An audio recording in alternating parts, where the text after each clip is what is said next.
At ito na nga guys yung part 3 ng family vacation namin ngayon 2025 sa Palawan. Super lakas nga ng ulan, ilang araw na lang uuwi na kami. Mamimiss ko talaga tong pogi kong pamangkin. Tuwan-tuwa talaga ako sa pamangkin ko na yan. Pasimple lang yan guys, pero maloko rin yung batang yan. Lagi nga ako nang gigigil sa bata na yan kasi ang dami niyang kalukuhan guys. Yung tipong kalukuhan na hindi ka may inis, matatawa ka na lang. Hindi ko makalimutan talaga yung tinuro ko sa kanya yung sa lagubang. Kala ko matatakot siya, yung pala papatayin niya. Kaya tawang-tawa talaga ako sa kanya that time. At ito nga si Sanya, pasilip-silip na sa bintana, yung pala pinapakialaman na yung antik na figure ni nanay. Kain nga pala kami guys na spaghetti that time kasi nagluto ako ng spaghetti. Ang dami kasing spaghetti sauce ni nanay sa ref. Corn beef lang ngayon hinalo ko sa spaghetti kasi walang nagtitinda ng giniling dyan. Pero super sarap din naman ang kinalabasan. At pagkatapos naman namin magmerienda ng spaghetti, ito naman si Sanya nagpakain naman ng manok. Sobrang cute ng kamay niya, nahirapan siyang damputin yung pagkain ng manok. Hindi niya nga madampot, parang gusto niya na sabihin ako na maghagis. Tuwang-tuwa nga siya dyan kasi ang dami niya nakikitang manok, ang dami kasing alagang manok ni nanay.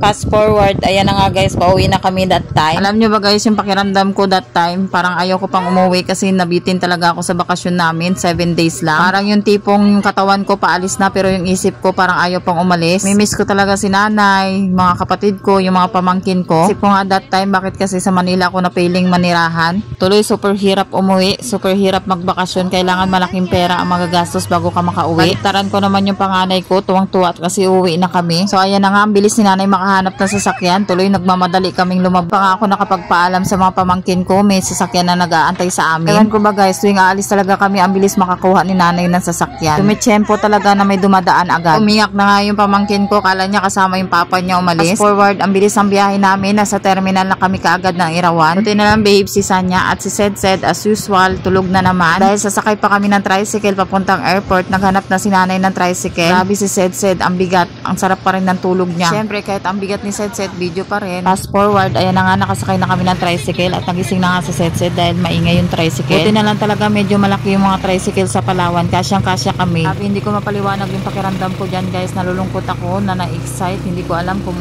anong nararamdaman ko dyan guys.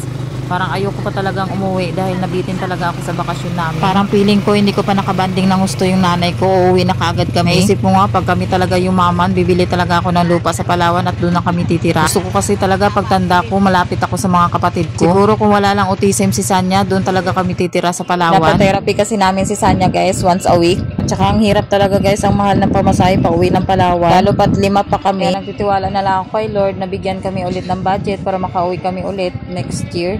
Fast forward at dito na nga kami sa loob ng airport at tinatanaw ko nga dyan si nanay ko nandyan pa kasi nagising nga si Sed.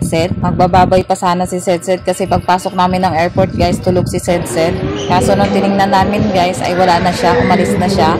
Kasi naman tong batang to, patulog-tulog sa pansitan, hindi tuloy siya nakapagbabay sa lola niya.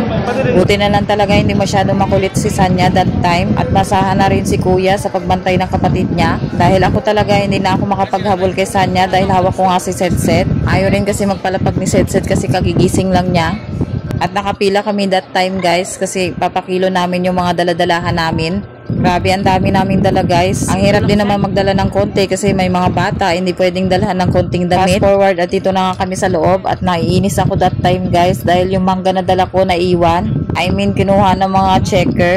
Grabe, hinayang na hinayang talaga ako sa mangga na yun guys. Ang sarap pa naman nun. Alam ko naman na bawal na magdala ng mangga galing Palawan papuntang Manila kasi may sakit nga daw yung mangga guys sa Palawan. Pero sa katigasan ng ulo ko, nagdala pa rin ako ng mangga. Tuloy na sayang lang yung sinungkwit ng pamangkin ko. Grabe, hayahay ni Sanya, parang nasa bahay lang. At habang nag-aantay nga kami ng eroplano na sasakyan namin, tamang video nga lang kami dito ng bunso ko. Buti na lang talaga ang behave niya.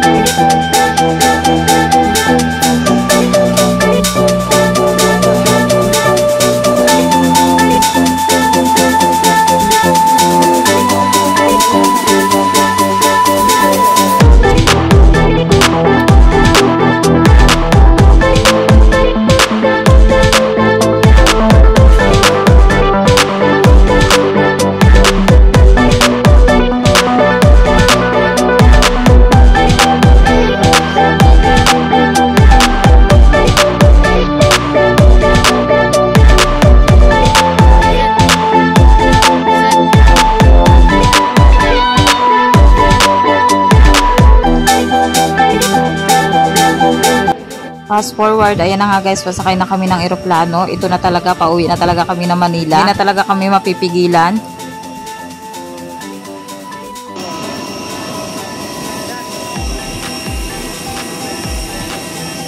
At ang senaryo namin guys sa upuan, dalawa kami ni Sanya ang magkatabi. Tapos si Papa, si Shanshan at si Sedset ang magkatabi. Pinatabi ko na si Sedset sa papa niya guys dahil natatakot nga siya sa eroplano. Buti na lang talaga si Sanya nakaupo lang. Tinan nyo naman yung upo niya, kala mo nasa bahay lang.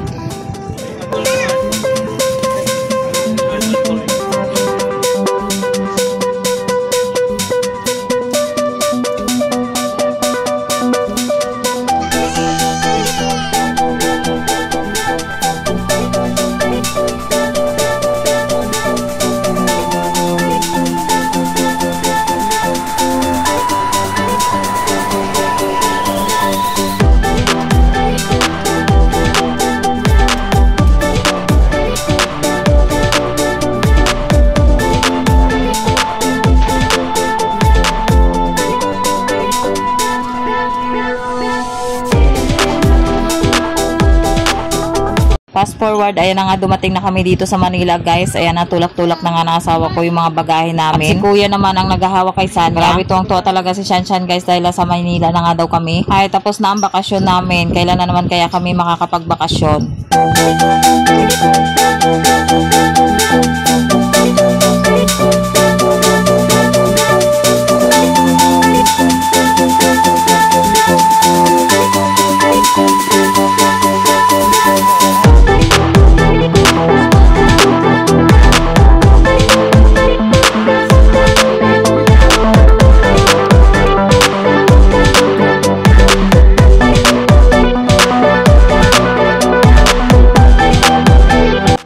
Fast forward at dito na nga kami, nasa bahay na nga kami at nakauwi na kami. Hay, nakakapagod at nakakagutom. So ayan na nga guys, dahil nga gutom na ako, kumain na kaagad ako ng dalinsya, nandadala ko, pinaluto ko yan kay nanay. At nilagaan niya rin ako ng itlog ng native na manok. Sabay ko nga kumain dyan, yung biyanan ko. Sa wakas, nakapasok tayo yung panganay ko sa school niya. Ngayon ang first day of school niya. First day of school kahit 1 week siyang absent.